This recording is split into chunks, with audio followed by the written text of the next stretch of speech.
Por un lado, quisiera presentar, no sé si podemos poner en pantalla, Alberto, a don José Pérez Adán, que nos acompaña aquí.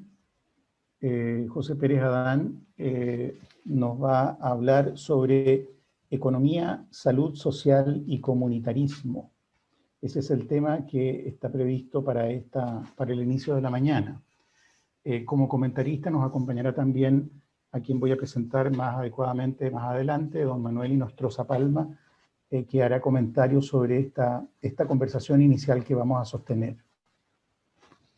Don José Pérez Adán es un sociólogo comunitario, un autor prolífico. Es muy impresionante la obra de José Pérez por supuesto les recomendamos que puedan acceder a ella a través de los sistemas online que permiten conocer la obra de este gran pensador. Él ha sido, luego de su reciente jubilación, porque ha jubilado en sus tareas docentes, pero continúa en ellas sin duda, es profesor de Sociología de la Universidad de Valencia. También él es fundador de la Asociación Iberoamericana de Comunitarismo, inició el capítulo español de la Sociedad Mundial de Socioeconomía, el SACE, y es coordinador general de la Universidad Libre Internacional de las Américas. Quiero darle entonces la bienvenida a José Pérez, que ya nos acompaña, como ustedes lo ven allí. Queremos agradecerte una vez más, José Pérez Adán, que nos hayas querido acompañar con tu presencia y, por supuesto, con las ideas que vamos a compartir ahora. Hemos decidido con José Pérez establecer más bien la modalidad de una conversación, de una entrevista, para poder hacer esto más ágil y tal vez complementar el modo más habitual que tenemos de hacer exposiciones. De tal manera que eso creo que le puede dar también mayor vitalidad a este momento. Bueno, partamos, si te parece, José Pérez, con la primera pregunta que quiero plantearte. Quisiera tomar el punto inicial, el punto en el que estamos, esta experiencia humana global que ha sido la pandemia y que está siendo esta pandemia, que de algún modo nos ha recordado la necesidad de entendernos como una comunidad interdependiente, o así debería ser a lo menos, ¿no? Mientras no exista una vacuna, lo que nos queda es la solidaridad. Eso es lo que nos queda para poder defendernos de este ataque que estamos teniendo como seres humanos, ¿no? Y al menos uno podría pensar que esta solidaridad que debería emerger de esta situación que todos estamos compartiendo, si no es sobre la base de una reflexión valórica profunda sobre la solidaridad, a lo menos debería recurrir al instinto de sobrevivencia, ¿no?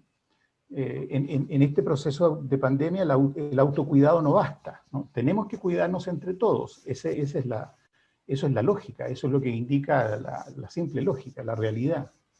Sin embargo, también hemos visto señales de aquello que se viene arrastrando hace muchísimo tiempo, que es un individualismo muy acendrado, y que parece estar traducida en la frase esta de yo me salvo solo, o yo me salvo sola, ¿no? Cada cual aquí se cuida. Esa experiencia también, esa frase creo que refleja bien lo que para mucha gente es la experiencia de esta pandemia, ¿no? Gráficamente esto lo presenta José Pérez Adán en un texto que se denomina 7 conceptos claves sobre la sociología actual, donde señala lo siguiente. Dice, parece oírse como un gran grito coral, como un gran clamor en ciertas áreas de la vida académica que todavía hoy en día repite la frase bíblica en boca de Caín: ¿acaso soy yo responsable de mi hermano? Esa frase alude de alguna u otra manera a la necesidad de percibir y de tener la conciencia de que somos una comunidad que tenemos que ser responsables no solo de cada cual, sino que de los demás. Entonces, José Pérez Adán, ¿en qué consiste o en qué puede consistir para usted la posibilidad de instalar un comunitarismo en este siglo XXI? bajo la idea de sentirnos y de percibirnos como seres humanos interdependientes. Muchas gracias, Jorge, por la presentación, también por la invitación que me habéis hecho a participar en el encuentro. Yo me sitúo en el ámbito académico y la reflexión que hago al respecto de la pregunta que me acabas de hacer es que aquí, o sea, para lograr ese objetivo solidario, de lo que se trata no es tanto de elegir ser mejores, de elegir ser buenos, sino de profundizar en nuestra racionalidad, en la comprensión que nos debemos a nosotros mismos. Y ahí apunto, has mencionado el tema del individualismo. Efectivamente, es una de las principales lacras de nuestro tiempo. Al punto que mucha gente piensa que lo social, lo comunitario, debe de ser fruto de una elección. Algo así como, bien, nosotros nacemos seres humanos individuales y en algún momento de nuestra existencia elegimos vivir en comunidad. Bien, eso es falso. Es más bien al revés. Nuestra radicalidad humana se basa en nuestra condición social. Y podemos decir que nosotros somos sociales antes de ser individuales. Somos hijos. Hemos sido pensados antes de nacer. Y esa relación de filiación que es común a todos los humanos, esa relación es la que confirma nuestra condición social. Radicalmente somos sociales. No es fruto de una elección. Y en la medida en que nosotros nos acostumbremos a profundizar en esta línea, descubriremos que lo social, lo relacional, lo comunitario, no es algo bueno. Es lo que es. Es la realidad más radical, más básica, que nos constituye a cada uno de nosotros como seres humanos. Lamentablemente, no es algo que se estile predicar en la academia. Yo he trabajado 20 años en una facultad de economía y te puedo decir que he estado 20 años predicando en el desierto, porque lo que se estila ya en la así llamada ortodoxia económica es, pues es el neoliberalismo desde el punto de vista de la racionalidad económica dominante, que afirma que parte de la elección individual e ignora nuestra radicalidad social. Yo creo que en la medida en que nosotros, y esto es lo bueno de la pandemia, o sea, la pandemia tiene cosas buenas. La pandemia nos pone delante de los ojos que efectivamente nosotros dependemos unos de otros y que ese aislamiento conceptual del individualismo no nos lleva a ningún lado.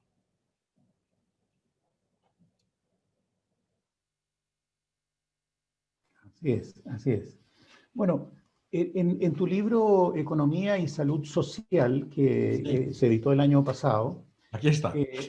Exactamente, ahí queda en evidencia precisamente el problema que hay con el modelo de desarrollo predominante en el mundo, ¿no? Sí. Y que es que lo que parece ocurrir es que se institucionaliza una forma de vida capitalista o neoliberal, como tú lo has señalado, Sí. desbordando lo económico y convirtiendo todo en una suerte de moneda de cambio.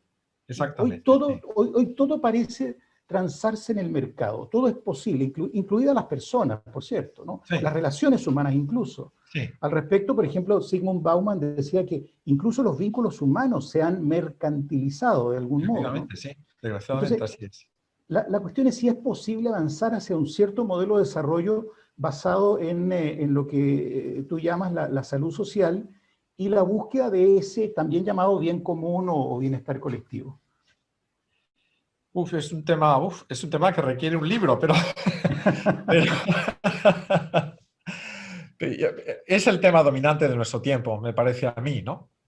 Yo creo que ahí también hay mucha gente que me pregunta, ¿no? O sea, la crítica al capitalismo ¿tiene algún beneficio la crítica al capitalismo si no tenemos nada con qué sustituirlo?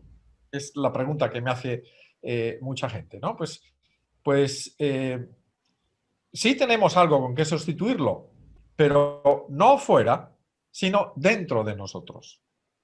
Yo creo que la solución está ahí, en mirarnos a nosotros mismos y descubrir al pequeño demonio capitalista que cada uno de nosotros lleva dentro de sí y expulsarlo. Ese es el gran cambio radical que espera la humanidad ahora mismo. El que nos demos cuenta. El capitalismo es muy difícil de definir. Hay muchísimos capitalismos. Yo pienso que ahí en el libro, yo pienso que si habría que reducir la definición de capitalismo, yo me fijaría en 3 aspectos. Capitalismo es el predominio del capital sobre el trabajo. Capitalismo es la manía del usar y tirar. Y capitalismo es el predominio del crédito sobre el ahorro. Pues en la medida en que cada uno de nosotros valore su trabajo, se piense realizándose como humano en su trabajo, ame su trabajo, sirva a los demás con su trabajo, se construya a sí mismo como lo que es con su trabajo, en esa medida ya estamos poniendo coto a algo que nos definiría como capitalistas. En la medida, en segundo lugar, en que cada uno de nosotros pusiese coto al consumismo que nos rodea, en la medida en que, bueno, creo que fue ayer el famoso Black Friday, o como se llame, no sé si se llama ahí también así, ¿no? Pero en la medida en que eso no nos lleve a consumir por consumir, pues en esa medida también estamos poniendo coto a otro de los sustentos de ese pequeño demonio capitalista que llevamos dentro. Y en la medida en que aprendamos a ahorrar, es decir, a construir para los que vienen después y no a vivir de ellos, que es el crédito, en esa medida también estaríamos poniendo coto al demonio capitalista que llevamos dentro. Yo creo que la sustitución al paradigma capitalista no es algo que tiene que venir de arriba, no es algo que tiene que venir del gobierno, no es algo que tiene que venir de fuera. Es algo que podemos implementar cada uno de nosotros con nuestro obrar, con nuestro actuar y con nuestro pensar. Y ahí está el reto. Ok. A propósito de lo que estamos hablando y lo que estás planteando, recuerdo, o quería recordar, un artículo que apareció en Harvard Business Review el año 2011 de Michael Porter y Mark Kramer, que escribieron la siguiente frase, que llamó mucho la atención y que generó mucho impacto en ese momento, que decía lo siguiente, decía, el sistema capitalista está bajo asedio. En los últimos años las empresas han sido vistas cada vez más como una causa importante de los problemas sociales, ambientales y económicos. Hay una percepción muy amplia de que las compañías prosperan a costa del resto de la comunidad. Y de ahí emana el concepto que Porter y Kramer lanzaron al mundo, que fue esto del valor compartido, ¿no? Pero lo que me pregunto y lo que te pregunto, José Pérez, es lo siguiente, ¿existe una conciencia del problema humano que existe a nivel global y que nos tiene en una situación compleja, incluso de sobrevivencia, desde el punto de vista de las personas, las organizaciones, los estados, incluso las entidades multilaterales? ¿Existe un nivel de conciencia suficiente, según tu opinión, que nos permita verdaderamente hacer un cambio desde el lugar que tú planteabas, desde abajo, digamos, desde las personas y desde las instituciones? Yo no lo veo. No lo veo porque, en mi modesta opinión, creo que lo que nos ha fallado colectivamente no es el modo de hacer política, como dicen muchos, sino el modo de hacer universidad. Es el discurso monocorde, tan poco plural, que hay en la universidad actual, nos presenta un mundo que camina en una única dirección. Y eso es un error. Hay que ver más oportunidades, hay que abrir la mente. Y una de las cosas, antes he dicho que he estado en una facultad de economía muchos años, una de las cosas que a mí me parece interesante es, fíjate, una persona que clama contra el capitalismo que diga ahora lo que yo voy a decir a continuación, ¿no? Y es que hay que defender el mercado. Hay que defender el mercado porque hay muchas cosas en el mercado que no deberían de estar ahí y hay cosas que no están en el mercado que sí que deberían de estar ahí. Y eso quizá nos ha fallado. Y a este respecto es bastante interesante, ¿no?, las aportaciones del Papa Francisco. La encíclica sobre el medio ambiente pues, es iluminadora. Hay una cosa que bueno, no es un texto técnico, pero algo que se puede sacar de ahí es una recomendación. Y la recomendación es tratar de introducir en el mercado las externalidades que están fuera y que deberían de estar dentro y sacar del mercado los valores y las personas, sobre todo. Es un reto que tenemos planteado. La academia no se ha dirigido a ese reto, a mi juicio, con la valentía y con la libertad con la que se debería de haber dirigido. Pero yo pienso que si el fin de la empresa no es el beneficio. El discurso monocorde dice, el fin de la empresa es ganar dinero. No, señor. El fin de la empresa es producir los mejores bienes y servicios, hacerlos llegar al máximo número posible de gente y mantener su actividad el máximo tiempo posible. Pero si la empresa incorpora la externalidad, pues entonces salvamos el medio ambiente. Ahora mismo, ¿quién paga, por ejemplo, el tema del automóvil? ¿Quién paga por la polución? ¿Quién paga por la contaminación? Eso no está incluido en el precio del producto. Pagamos todos. Paga el Estado. Es como un comunismo de estos de viejo cuño, ¿no? Bueno, incorporemos eso al mercado, que eso tenía que estar ahí. Y saquemos del mercado, sobre todo, a la gente. Saquemos del mercado los valores. Saquemos del mercado, pues, esa idolización del dinero que es irreal. La mayor parte de la economía mundial es economía no dineraria, como por ejemplo la economía, los intercambios que se dan en el ámbito doméstico. Lo que nosotros proponemos en el libro este de Economía y Salud Social precisamente es eso. Existe el mercado, pero no nos fijemos tanto en el mercado. Hay que salvar el mercado, hay que regularlo, hay que, en fin, el Estado tiene ahí un rol de vigilancia muy importante, pero también fijémonos en lo que no está en el mercado. Fijémonos en la economía de gratuidad, en las economías del don, las economías de regalo, de donación, las economías que antes se llamaban domésticas, que son las que más nos importan a cada uno de nosotros. Y no hagamos como esos gerifaltes, alguno de los cuales se ha llevado el premio Nobel, que dicen que hay que introducir también lo doméstico en el mercado, incluso la familia. ¡Qué disparate!, ¿no? Gary Becker. No. Ordenemos el asunto. Hay una economía, hay una realidad fuera del mercado a la que hay que mirar, a la que hay que mimar, a la que hay que cuidar, y el mercado también hay que cuidarlo, porque hay cosas ahí que no tienen que estar y hay cosas que no están que sí tendrían que estar. Por supuesto. Ahora, permíteme introducir un elemento adicional que para nosotros ha sido producto de una reflexión bien profunda en la universidad, que tiene que ver precisamente con esta dicotomía que se produce entre Estado y mercado, ¿no? Sí. Como los elementos predominantes y que encarnan de alguna manera ideológicamente al capitalismo por un lado y al marxismo por el otro, ¿no? Sí. Y que fue el debate que copó casi el siglo XX, ¿no?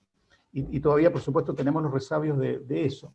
Al respecto, Gutenberg Martínez, nuestro rector, Sí. escribió hace un tiempo un texto denominado Estado, Mercado y Comunidad, en el que lanzó una frase muy categórica que decía: los dos modelos económicos, el centralmente planificado y el de libre mercado, en sus vertientes más puras, han fracasado estrepitosamente, ¿no?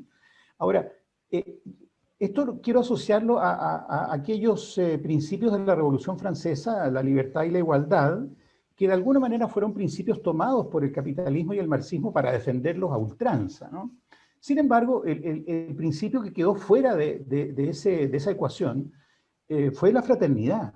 Fue el principio de la Revolución Francesa de la fraternidad, ¿no?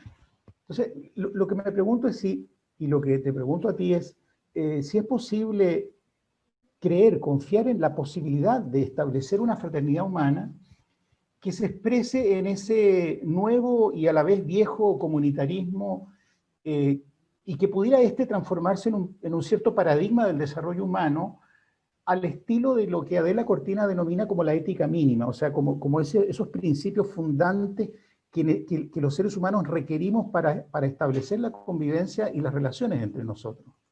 Ciertamente es un tema muy importante. Yo he estudiado, me considero de alguna manera discípulo en mis inicios de Amitai Etzioni, el padre del comunitarismo moderno. La imagen del pensamiento de Amitai Etzioni es esa mesa que se sustenta en tres soportes. Con dos se cae, pero si le pones un tercero, la mesa se sustenta. Los dos soportes en los que siempre nos habíamos fijado eran el Estado y el mercado. Falta un tercer soporte para dar equilibrio a esa superficie que es la sociedad, y ese tercer soporte es la comunidad. El equilibrio entre Estado, mercado y comunidad es la base de la armonía social. Ciertamente de la comunidad se ha hablado muy poco, de las relaciones humanas se habla poquísimo, y casi todo, como tú has mencionado, pues se ha centrado en esa lucha, porque a veces ha sido lucha intelectual, en los que defienden el Estado por un lado y los que defienden el mercado por otro. Falta la comunidad. Hace falta, a mi juicio, que haya un poquitín más de Estado en el mercado para que no se cometan ciertos abusos. Hace falta también que el Estado se autorrestrinja a sí mismo para dar mayor vigencia a la sociedad civil. Y todo esto no es ni más ni menos que una aplicación de lo que ya se dijo hace muchísimos años con el concepto de subsidiariedad. Todo aquello que pueda hacer el nivel inferior, que no lo haga el nivel superior. Por eso, cuando yo en clase explico lo de la subsidiariedad, le pregunto a mis alumnos cuál sería la máxima subsidiariedad y cuál sería la mínima subsidiariedad. La máxima subsidiariedad es la anarquía, en el sentido de que no hace falta Estado porque ya la sociedad civil se ocupa de todo. Ojalá pudiésemos llegar a ello, pero efectivamente en muchos países ya se está dando una madurez, una responsabilidad en la sociedad civil que el Estado tendría que reconocer para retirarse de ciertos ámbitos de poder. ¿Y cuál sería la mínima subsidiariedad? Pues la mínima subsidiariedad es el totalitarismo, donde efectivamente el Estado se hace cargo de todo y no delega absolutamente nada, ¿no? Hay aquí un tema relacionado con el poder que yo he estudiado en alguna de mis obras y que es realmente interesante, porque lo que mueve desgraciadamente el mundo es el poder, la ambición de poder, el afán de poder. Y eso es una desgracia. Cierto. Bueno, es justamente sobre eso que quería hacer la siguiente pregunta, porque tú escribiste, bueno, has escrito muchas cosas. Aprovecho de comentarle a todos quienes nos están viendo y escuchando que la obra de Pérez Adán es realmente muy rica en las temáticas que toca y muy interesante, muy apasionante de leer y de estudiar. Bueno, hay un texto que tú escribiste que se llama El sobrepoder. Sí, que hay una frase que dice lo siguiente, te lo enseño. permíteme que la lea, muy bien, muéstralo nomás. Dice, la frase dice, en la crisis de fin de época se agigantan los miedos al límite, pero curiosamente el anuncio del fin de la naturaleza, del crecimiento, de la seguridad, de la paz, de la estabilidad, del optimismo, etc., no van acompañados de un anuncio del fin del poder. Parece que no se diese tan por supuesto, casi con una aura de divinidad majestuosa, que nadie osase cuestionarlo, sino más bien pretendiese usurparlo. Quiero hacer alusión a esta frase porque me parece que tú abres con este tema del sobrepoder una pregunta gigantesca sobre el futuro de la democracia, ¿no? Sí, claro. Y el rol de la comunidad, de las personas y las comunidades en la distribución del poder. Porque Sí. todo indica, por lo menos en Chile y en muchos lugares está ocurriendo lo mismo, ha habido una movilización social muy importante que lo que pareciera interpretarse es que la gente está recuperando, queriendo recuperar eso que se llama la voluntad popular, ¿no? Sí. O la soberanía popular, ¿no? Como decir, mire, el sistema político me ha defraudado, no me ha dado lo que yo necesito, entonces quiero recuperar la decisión y el poder que tengo como ciudadano y otorgárselo a quien yo quiera, ¿no? Con todos los riesgos que eso implica. Pero claramente la democracia y la distribución del poder pareciera estar modificándose. Sí. No sé cómo lo ves tú y cómo lo ves mirando el siglo XXI. Bueno, yo creo que el poder no es un concepto de suma cero, en el sentido de que o sea, si yo tengo más poder, te lo quito a ti. O sea, el poder es una cosa limitada y, por tanto, si alguien tiene más poder del que le corresponde, alguien debe de tener menos. No, yo no veo el poder como un concepto de suma cero, porque podemos regalar poder. Y ese mecanismo de regalar poder es infinito, de la misma manera que la libertad es infinita. Mi libertad no acaba donde empieza la tuya. Mi libertad acaba donde acaba mi responsabilidad. De tal manera que si yo crezco en responsabilidad, al mismo tiempo crezco en libertad. Y ese crecimiento en libertad a mí me permite asumir más poder. La lucha en democracia ahora mismo, el objetivo es la acumulación de poder. Tendría que ser al revés, justo al revés. La democracia se supone que es el mecanismo mediante el cual los ciudadanos reciben poder. Reciben poder de quien lo detenta para ser ciudadanos responsables, no ciudadanos esclavos, que lo único que hacen es decir sí o no cada 4 años. Hay aquí una necesidad de repensar la democracia, de repensar la representación democrática,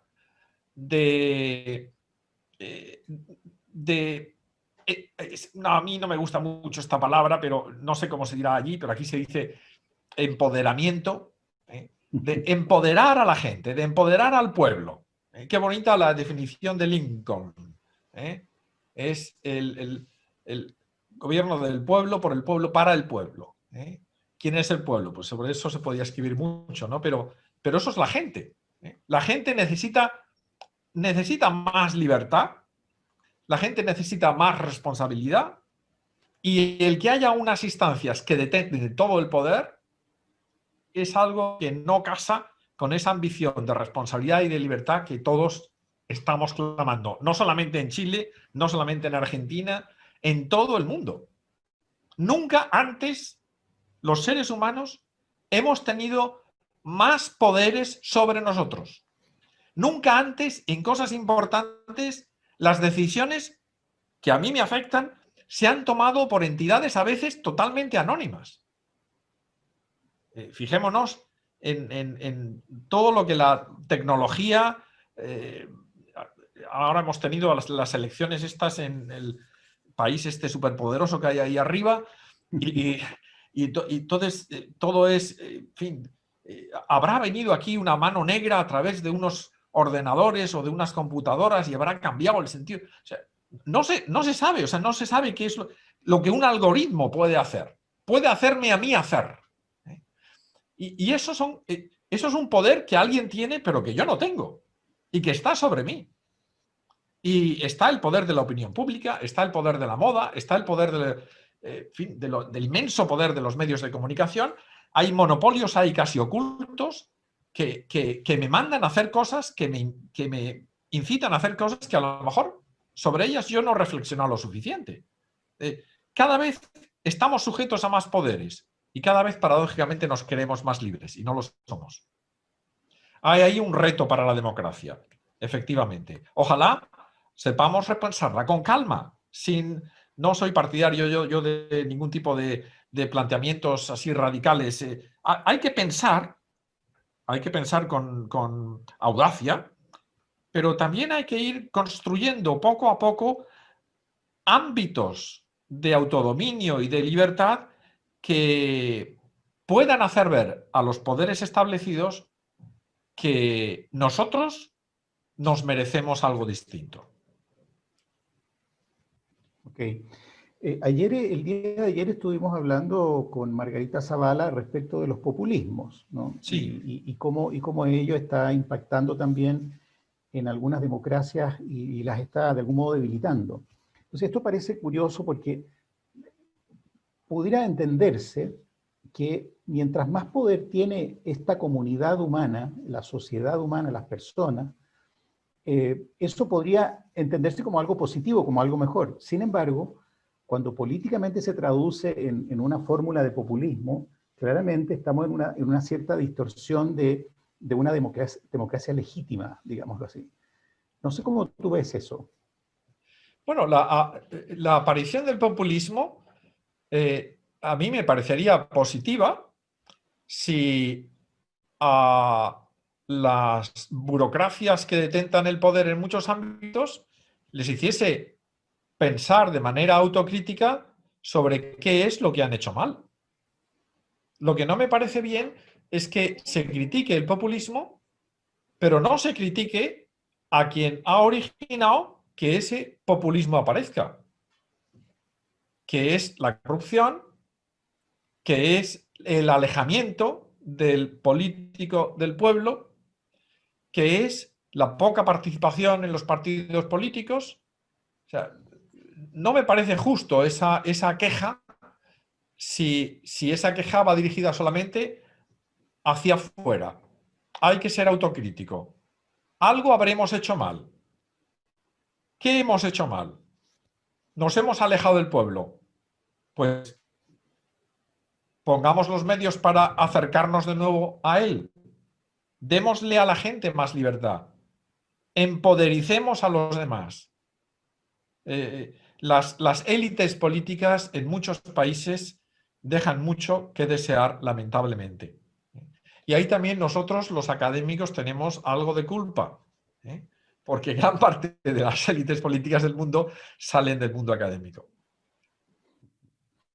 Es cierto, es cierto. Una última pregunta, José Pérez, respecto del futuro.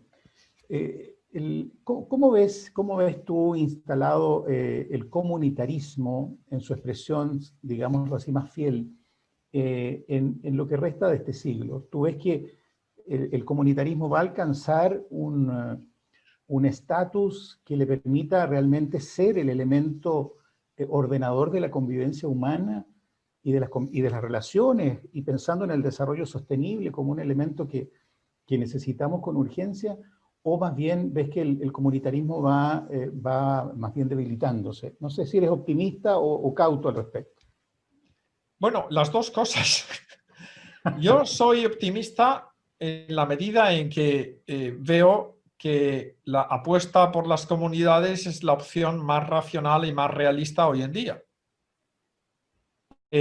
Yo soy pesimista en la medida en la que noto que cada vez hay personas más esclavizadas por el poder, más esclavizadas por el materialismo, y hay como una lucha entre lo que es ideal y lo que es real. Esa lucha no creo que la vayamos a poder resolver, pero lo que sí podemos resolver es la lucha que hay aquí dentro de cada uno de nosotros. Y ahí también creo que es muy interesante que nos planteemos el debate sobre la realización y la felicidad. A mí, ¿qué es lo que más felicidad me va a dar? Y lo que más felicidad me va a dar muchas veces, bueno, eso está comprobado también, es precisamente mi relación social, mi comunidad, mis comunidades. Yo hablo de las comunidades siempre en plural, porque las comunidades no tienen fronteras y nosotros pertenecemos a muchas comunidades al mismo tiempo, variadas. Eso es lo que nos configura a nosotros como el individuo diferente que cada uno de nosotros somos. Estamos en una familia, estamos en una lengua, estamos en una religión, estamos en unos gustos, estamos en una edad, cada uno distinta, pero que nos configura a través de las comunidades que conforman esa lengua, esa edad, esa familia, etcétera, etcétera, etcétera. Entonces, fijarnos en eso, fijarnos en, o sea, que yo me fije, que me dé cuenta del valor que tiene la familia, del valor que tiene la comunidad religiosa, del valor que tiene las relaciones vecinales en mi felicidad. En la medida en que yo me dé cuenta de eso, en esa medida cambiará el mundo. En la medida en que yo sea menos egoísta, cambiará el mundo. En la medida en que yo sea más solidario, cambiará el mundo. Hay aquí un discurso sobre las virtudes muy interesante que lo habíamos olvidado. Se ha hablado tanto de valores, de valores, de valores, que nos hemos olvidado de las virtudes. Pues bien, en fin, de todo eso hay que hablar. Yo creo que esto es tremendamente interesante remover, especialmente en el ámbito académico, para dar cauce a algo que tiene que venir después. O sea, el futuro, nadie sabe cómo será. ¿Qué vendrá después del capitalismo? Si es que viene algo, nadie lo sabe. ¿Qué vendrá después de la modernidad? Nadie lo sabe. Ahora, yo sí sé qué es lo que en mí pueden hacer esos ideales que yo propongo para los demás. Y el que cada uno de nosotros seamos un poquito mejores, el que cada uno de nosotros seamos un poquito más virtuosos, el que cada uno de nosotros estudie más, pues eso contribuirá ciertamente al mejoramiento del mundo. Eso sí que lo podemos saber. Cierto. Muchísimas gracias, José Pérez Adán. Te agradecemos mucho estas reflexiones. Te propongo que ahora, si te parece, escuchemos a don Manuel Inostroza Palma, Muy bien. a quien le hemos pedido que haga un comentario de lo que tú has planteado, sin perjuicio de que en realidad esta conversación ha surgido ahora de manera más bien espontánea y han aparecido muchos elementos interesantes, así que Manuel debe tener un desafío, debe estar un poquito angustiado el pobre Manuel con esta cantidad de cosas que se han conversado en este rato. Don Manuel Inostroza es médico cirujano de la Universidad de Chile y magíster en salud pública de la Universidad Johns Hopkins.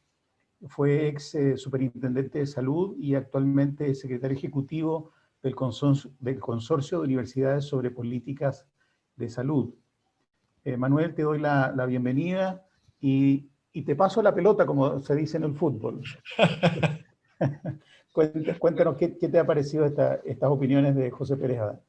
Bueno, muchísimas gracias, Jorge, y por tu intermedio saludar a la distancia al profesor Jorge Pérez Adán. En realidad, como tú decías, yo partí angustiado hace 2 semanas atrás cuando Gutenberg me invitó a exponer o a comentar más bien sobre la obra y la reflexión a la que estábamos invitando a José Pérez sobre economía, salud y comunitarismo. Y por cierto que leyendo algunos de los artículos, algunas secciones de sus libros y profusas y ricas publicaciones, básicamente quise abordar estas reflexiones. Tengo algún grado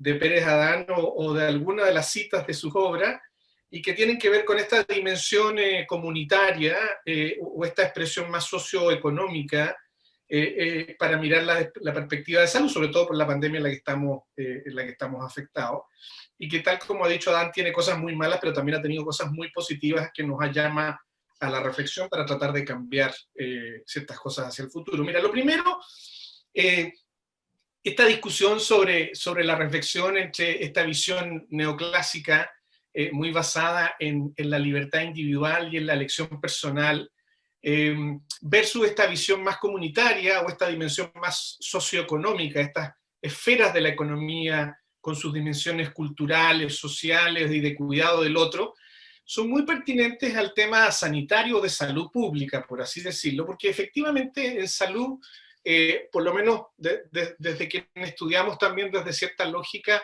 la mirada de salud de los individuos, está en tensión esta libertad de elegir que yo tengo respecto al consumo y que origina muchas enfermedades, y respecto a esta necesidad de cuidarnos entre todos, socialmente hablando, ¿no? Y aquí el ejemplo de la pandemia, esta tensión entre bien público, salud como bien público, o salud como bien individual, ¿no? Y por ejemplo, el ejemplo que hoy día estamos viviendo es el tema de las vacunas, ¿no? En Chile un reciente estudio, una encuesta de una universidad, demostró que frente a la posibilidad de vacunación masiva que el país empieza y el mundo a preparar para fines de este año en algunos casos o mediados del próximo en otros, un 40% de la población chilena, y probablemente en muchas otras latitudes puede ser similar, no necesariamente estaría dispuesta a vacunarse. Bueno, tú sabes que para que una vacunación masiva cumpla con el efecto de prevenir la distribución de una enfermedad o de una endemia, requiere por lo menos un 90% de la población. ¿Por qué? Porque se produce esta combinación entre bien individual y bien público. El 90% que se vacuna se protege individualmente al tomar la decisión de vacunarse, pero incluso ese 90% es capaz de cuidar a ese 10% que no queriendo vacunarse o no pudiendo haberse vacunado, igual se protege por la externalidad positiva que tiene la vacunación al proteger el corte de la transmisión de una enfermedad tan contagiosa y que genera o ha generado tanta muerte en el mundo hoy día. Por lo tanto, creo que ahí hay una dimensión de tensión permanente y que nos va a acompañar, y que el desarrollo de los sistemas de salud implica mirar esta doble dimensión para su desarrollo efectivo. La dimensión de bienes públicos en salud que están ligados a las elecciones personales, pero fundamentalmente al desarrollo de la salud como bien, de bien individual y la salud como bien público cuando de ciertas patologías se trate. Y hoy día, es cosa de mirar, en pleno siglo XXI ya llevamos 3 pandemias. Ha estado la del SARS, ha estado la del ébola, estuvo la de gripe porcina, H1N1, y esta es la 4ª. Y probablemente, si ya hemos tenido 4 pandemias en solo los 20 primeros años del siglo XXI, imagínate cuántas pandemias nos quedan para los 80 restantes de este siglo. Por lo tanto, la importancia de mirar la salud como un bien público y como un abordaje comunitario va a estar ahí muy presente. La segunda reflexión tiene que ver con la expresión de esta crisis del individualismo que José Pérez nos llama a reflexionar esperanzadoramente de que ojalá sea solo un paréntesis desde mitades del siglo pasado o post Segunda Guerra Mundial, y que con la crisis del capitalismo está llegando de alguna manera a una suerte de cierre de paréntesis y apertura nuevamente a una mirada más radical sobre el comunitarismo. Y de alguna manera la expresión de esta crisis, en parte de su obra, la grafica en lo que él llama la patología social, ¿no? Esta idea de la expresión de la violencia, el maltrato en todas sus expresiones, el maltrato familiar, el maltrato infantil, y las altas tasas de suicidio, particularmente al comienzo de la crisis de los jóvenes, pero hoy día también de los adultos mayores que se están empezando a suicidar. Por lo tanto, hay aquí, yo creo que también una manifestación de cómo la salud pública o la expresión de la patología social en salud expresa esta parte de la crisis del capitalismo y de la cual un abordaje social, comunitario, después voy a ahondar en ello, debiera ser parte de la construcción de una mejor sociedad desde la salud, desde el sistema de salud que creemos, para hacernos cargo de esta crisis y de la expresión patológica que esta crisis está teniendo en nuestra sociedad. La tercera reflexión que me surge es que para el tema de la salud, esta expresión de que la comunidad o comunidades, ¿no es cierto?, o esta articulación de soberanías de comunidades, lleva junto con la responsabilidad del derecho colectivo, del sujeto de derecho social y comunitario, muy arraigado el concepto, más que de deberes, de responsabilidad. Y esto es tremendamente importante para la dimensión sanitaria, para la dimensión de salud de esta comunidad. Si yo no me hago responsable de mi salud, de mi estilo de vida, poco va a poder hacer la sociedad. Yo lo digo a mis alumnos, mire, en el caso de los chilenos, lamentablemente nuestras estadísticas de comportamiento hace que seamos muy buenos para el trago, decimos los chilenos, para el copete, dicen los jóvenes, el alcohol, ¿no? Muy malos para hacer ejercicio, por lo tanto somos gordos, tenemos un 75% de obesidad o sobrepeso, comemos sal en exceso, muchas veces, ¿no es cierto?, sin ni siquiera probar la comida, agarramos el salero y ponemos sal a la comida, y por lo tanto no hay sistema de salud que aguante. Si tú no eres responsable comunitariamente sobre tu estilo de vida, no va a haber sistema de salud en el mundo capaz de absorber el nivel de patología que este desarrollo irresponsable conlleva a los temas de salud.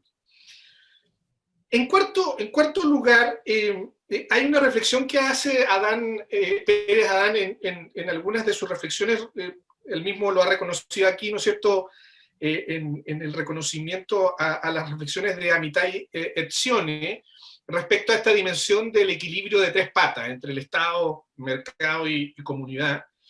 Y en algunas de esas reflexiones habla de que en este equilibrio de tres patas surge la buena sociedad, y la buena sociedad tiende a ser universalista y tiende a la construcción de lo que él denomina un rico mínimo básico para todos. Pues bien, esto es súper interesante también en la dimensión sanitaria. Hoy día la OMS ha logrado instalar la Organización Mundial de la Salud, y esto está de a poco impregnando los sistemas de salud en el mundo, y esperemos que también en Chile, la construcción de un sistema universal de cobertura efectiva. Es decir, no hay sistema de salud viable en el mundo que se haga cargo de esta sociedad y la expresión de esta crisis, de sus patologías, si no tiene universalidad y no hay garantía efectiva para que todas las personas tengan al menos este mínimo rico, basal, de calidad, de salud, de calidad, de protección de sus derechos sanitarios. Una quinta reflexión que me surge es en toda esta mirada sobre la construcción del orden moral, que también vive en equilibrio con la autonomía, ¿no?, con la libertad de una comunidad, y describe que los componentes esenciales de este orden social son varios, por cierto. Está la defensa colectiva de la familia igualitaria, la evaluación del carácter, la educación en el carácter, perdón, la defensa de la iniciativa de lo local, el reparto de la soberanía, en fin. Pero una de las cosas que señala es que es componente esencial a la construcción comunitaria de este orden moral, es la construcción de modelos de comportamiento socialmente saludables. Para mí, escuchar eso es música para mis oídos, ¿no? Porque efectivamente los salubristas de lo que queremos es que haya una toma de conciencia de que en la medida en que somos responsables, y además la comunidad se preocupa de educar y fomentar estos comportamientos socialmente saludables, comunitariamente nos hacemos más cargo de las dimensiones sanitarias de nuestro modelo de desarrollo. Y cierro mi sexta y última reflexión, aludiendo a las reflexiones de Pérez Adán, básicamente algo que también me llegó fuertemente en una reflexión que él hace respecto a que nuestra democracia y su estancamiento, en la medida en que fracasa en esta redistribución de poder, como ustedes estaban hablando en la conversación previa, y que impide finalmente que la sociedad pueda autorreconocerse y autorregularse, son gérmenes este estancamiento de la desigualdad y del deterioro medioambiental. Y hoy día eso se expresa, este germen de la desigualdad y el deterioro medioambiental, también en crisis de salud pública, como ya se señalaba también en otra reflexión, respecto a accidentes, aumento de tasa de accidentes, aumento de la violencia, aumento del consumo de drogas y, por cierto, de la vida más estresada. Y también afecta la relación humana con fenómenos de monoparentalidad, criminalidad, insolidaridad y el aumento de tasas de suicidio. Entonces, hacer esta vinculación entre la debilidad de nuestra democracia, que termina enfermando también a nuestra sociedad, me parece tremendamente relevante. Cierro estas 6 reflexiones como para plantear algo que yo he estado reflexionando en el último tiempo, a propósito de la discusión con mis estudiantes en la universidad, haciendo las clases y en los debates y foros sobre la reforma del sistema de salud que debe emerger, sobre todo particularmente después de la crisis social que nos ha acompañado desde octubre del año pasado, y en la cual el tema de salud estaba entre al menos los 2 temas más prioritarios. Yo creo que lo primero es que nos debiera acompañar una reflexión sobre la construcción de un nuevo modelo de valor en salud, ¿no? Pero no la mirada de modelo de valor que Michael Porter nos propuso desde el 85 en adelante y que ha sido muy utilizado, que es una cadena de valor lineal, sino que aquí hay que apelar a la construcción de un modelo de valor más sistémico. Y recurro aquí a la antropología cultural de nuestros pueblos originarios y básicamente acudo a una reflexión de nuestro pueblo mapuche. El pueblo mapuche habla de la construcción del común mongen, que en la traducción al español significa el buen convivir. La expresión del cutrán o enfermedad del pueblo mapuche es la pérdida del desequilibrio, es la pérdida del equilibrio, perdón, es la desarmonía entre el ser humano, su familia, su comunidad y su medio ambiente. Y por lo tanto, la construcción de un modelo de valor en salud, hablando a la sabiduría del pueblo mapuche, es en retomar que un sistema de salud está centrado en la persona humana, en su familia y en su comunidad. Y desde ahí se articula con las dimensiones de funciones de sistemas de salud, que son la rectoría y regulación, el financiamiento y la prestación, y por cierto, con las tendencias modernas hoy día, como son las tecnologías, la búsqueda de un mejor comportamiento saludable, y la dimensión de articulación de este comportamiento con la gestión de la complejidad en el ámbito de la salud y la medicina. Si nosotros somos capaces de reconstruir el sistema de salud, no desde los médicos, no desde la oferta del clínico, no desde la oferta del hospital, sino que realmente centrada en la persona y su comunidad, no quiero andar aquí, no es motivo de esta reflexión, más detalles de este modelo que he estado reflexionando, pero creo que encontramos una manera de articular y resolver los problemas distinto de lo que hemos estado acostumbrados en el último tiempo. Y cierro mi reflexión parafraseando a un viejo salubrista norteamericano que planteaba hace ya algunos años, a fines del siglo pasado, de que efectivamente hoy día en el mundo estamos viviendo la tercera ola de salud pública, un poco parafraseando a Alvin Toffler, este futurólogo que habla de la tercera ola en cuanto a la era del conocimiento y la digitalización. En salud pública la primera ola fue la ola desde Hipócrates hasta fines del siglo XIX, basado fundamentalmente en el saneamiento ambiental, en la higiene, ¿no? En disponer de aguas limpias, de alcantarillado, que fue lo que permitió a los sistemas de salud proteger, y a las políticas públicas proteger a la gente de la enfermedad. La segunda ola estuvo básicamente desarrollada en base a la construcción de soluciones para el agente infeccioso, el antibiótico, que era particularmente dotar de medicamentos específicos a aquellas enfermedades infecciosas. Y hoy día la tercera ola está sobre la persona, sobre el huésped y su comunidad, con los estilos de vida no saludables que son los que generan enfermedad. Y sobre esa tercera ola, que es comunitaria, no individualista, es la que debemos encontrar la manera de vivir mejor, convivir mejor, alimentarnos mejor, cuidarnos mejor del estrés y la patología social y de los problemas de la crisis del capitalismo y el individualismo, y construir una mejor vida y una vida más feliz de cara al desarrollo de lo que queda de este siglo XXI. Y me quedo con la reflexión de Pérez Adán de que en cada uno de nosotros, pero en nuestra comunidad, está parte de la solución de tener un mundo mejor. Así que eso eran mis reflexiones para provocar ahora una conversación y tal vez preguntas. Así que muchísimas gracias por esta oportunidad. Muchas gracias, Manuel. José Pérez Adán, ¿qué reacciones te provoca el comentario de Manuel? Pues 4. La primera es que cuando me dijiste que Manuel se dedicaba a las ciencias de la salud, pues yo también.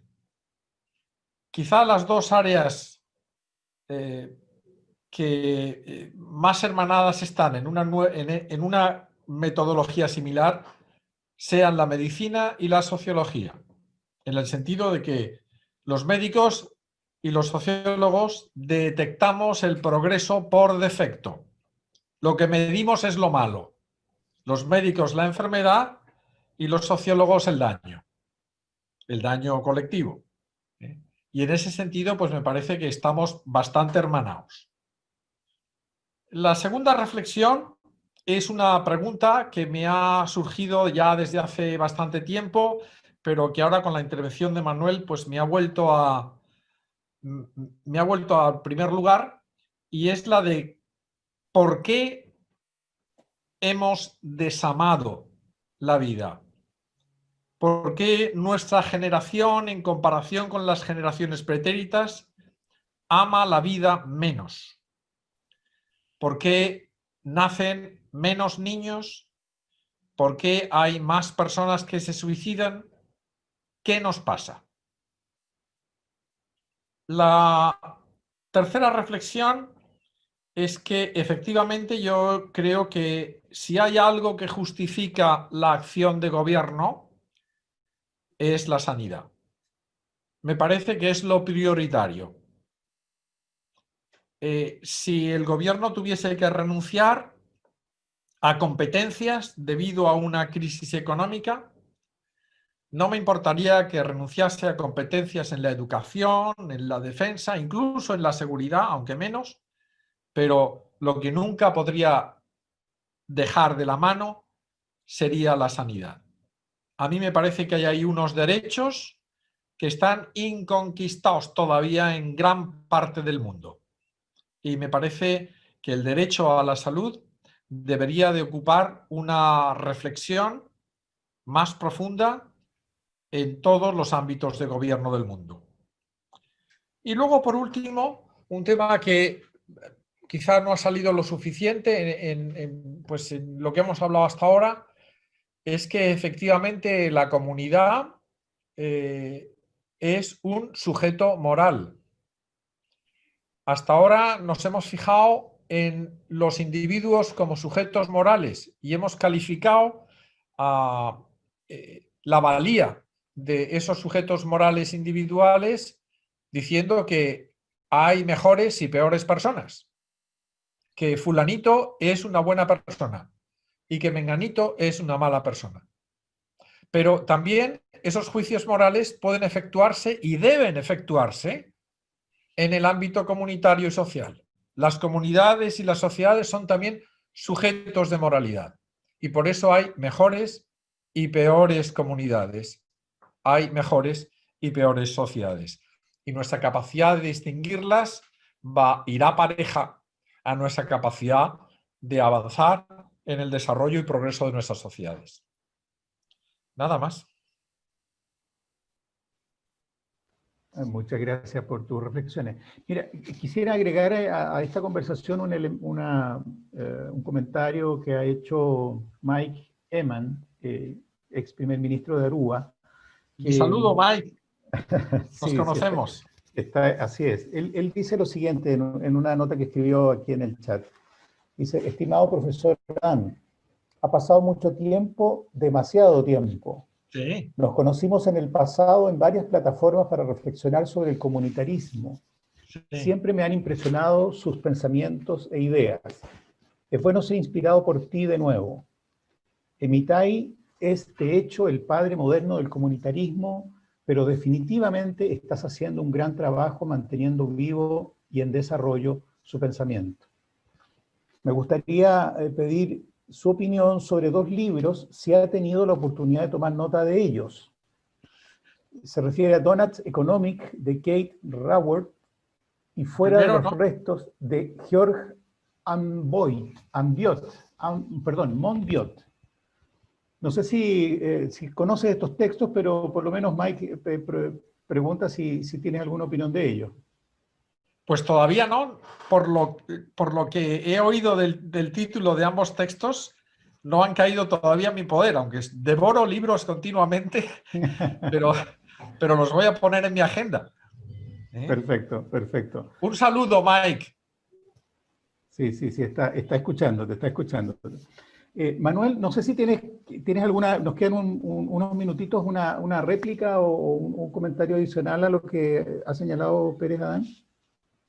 Sí, bueno, básicamente tratar de responder aparte de la inquietud que él se plantea en su tercer comentario, o en su segundo comentario más bien, sobre por qué él cree que hoy día amamos menos la vida, ¿no? Sí. Yo creo que tengo ahí un desacuerdo respecto a cómo interpreto la expresión de amamos menos la vida. En primer lugar, yo siento que hay, con esto de la prolongación de la vida, y que hoy día vivimos mucho más tiempo, la esperanza de vida, ¿no es cierto?, en los países desarrollados o en los países en vía de desarrollo se acerca en torno al promedio de los 80 años. Recordar que eso hace 100 años atrás era menos de 50 años la esperanza de vida. Entonces, yo siento que a medida que se ha ido prolongando y el sistema de salud ha ido generando esta expresión de mayor esperanza de vida, al contrario de lo que tal vez dice o supone en lo que es mi experiencia cotidiana en el sistema de salud, la gente está pidiendo del sistema de salud prolongar más allá, inclusive de la barrera posible, esta extensión de la vida. Es lo que en los sistemas de salud los salubristas llamamos esta demanda ilimitada por beneficios en salud que permitan prolongar la vida. Y de hecho, no por ello, en pocas universidades, ya en varias en el mundo, en realidad ha venido el desarrollo de la cátedra de la longevidad, ¿no? Que esta discusión biológica, pero también, por cierto, interdisciplinaria respecto a cuánto podemos vivir, hasta cuánto más podemos vivir con este cuerpo, con este hardware, digamos, ¿ve?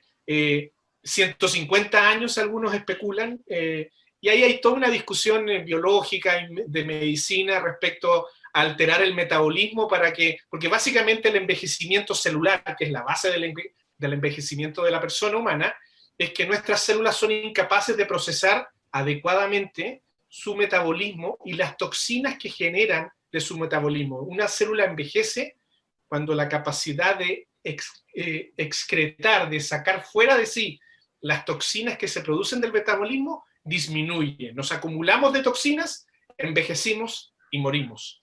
En la medida en que nuestro metabolismo mejora para sacar las toxinas hacia afuera, estas células debieran vivir mucho más tiempo y por lo tanto prolongar la vida hasta no sabemos cuándo, hasta que el hardware resista, ¿no? Entonces yo lo que percibo en realidad es que hay una doble dimensión. Hay una dimensión de querer vivir más tiempo, disfrutando individualmente de esta vida con más tiempo, y abandonando expresiones comunitarias de realización. De hecho, una de las crisis del capitalismo es la falta de realización, que como tal sabemos que fundamentalmente no es individual, sino que es comunitaria, que es colectiva. La realización en los hijos, por ejemplo. Exacto, y por lo tanto vivimos con una suerte como de esquizofrenia, ¿no? de sentimiento ambivalente. Por un lado, amarnos menos la vida en cuanto a su capacidad de realización comunitaria, pero la queremos individualmente más extendida y aspiramos a que el sistema nos dé soluciones de vida que prolonguen su vida. No sé si porque la amamos más, pero la hemos atendido a valorar más desde cierta dimensión egoísta, ¿no? Entonces, hay una tensión ahí que yo creo que, por lo menos en mi reflexión, intenta recoger lo que es tu mirada sobre por qué amamos menos la vida, ¿no? Ok. José Pérez, te doy la palabra para algunas reflexiones finales. Bien, pues lo primero es agradeceros la invitación. Ha sido un tiempo realizante, lo he pasado bien, he conseguido apuntar cosas sobre las que voy a pensar de aquí en adelante. Animaros a que sigáis con estos encuentros y ahora con esto de las nuevas tecnologías quizás se pueden hacer más a menudo incluso. Y bueno, yo quería llamar la atención sobre la importancia de pensarnos en plural. Efectivamente ha salido mucho, y ahora con las últimas palabras de Manuel también, el tema del individualismo, esa esquizofrenia del yo y los demás. Somos lo mismo, somos nosotros. Yo y los demás somos nosotros. Y en la medida en que nosotros pensemos más en plural, yo creo que ayudaremos a solucionar gran parte de los problemas que tiene planteada la humanidad hoy en día. Muchísimas gracias, José Pérez Adán. Manuel Inostroza, también muchísimas gracias por acompañarnos. Ha sido una reflexión riquísima que, más que cerrar temas, por supuesto, los está abriendo, ¿no? Nos abren la cabeza para mirar y pensar y seguir pensando las cosas desde el ámbito que a la gran mayoría de nosotros nos interpreta, que es esta visión del comunitarismo, de la persona en comunidad, que, como partió diciendo José Pérez Adán, no es una condición de elección. Somos eminentemente comunidad y somos por naturaleza esa comunidad, una gran familia humana que debe interpretarse con desafíos comunes en tiempos difíciles como los que estamos viviendo, no solo por la pandemia, que esperemos que sea superada pronto, sino por los problemas humanos que tenemos que abordar en conjunto. No hay otra manera de hacerlo, ¿no? O nos ponemos de acuerdo o el futuro no se ve muy positivo. Pero la esperanza está por sobre eso. Así que, José Pérez Adán, gracias por volver a alimentarnos con tu pensamiento. Te pido que sigamos en contacto porque tus textos, tus documentos, lo quisiéramos difundir permanentemente para prolongar esta conversación. No dejarla aquí, sino que prolongarla en el tiempo, y la Universidad Miguel de Cervantes y, por supuesto, este encuentro te recibirá siempre con los brazos abiertos para seguir pensando las cosas. Muchas gracias. Muchas gracias a ambos.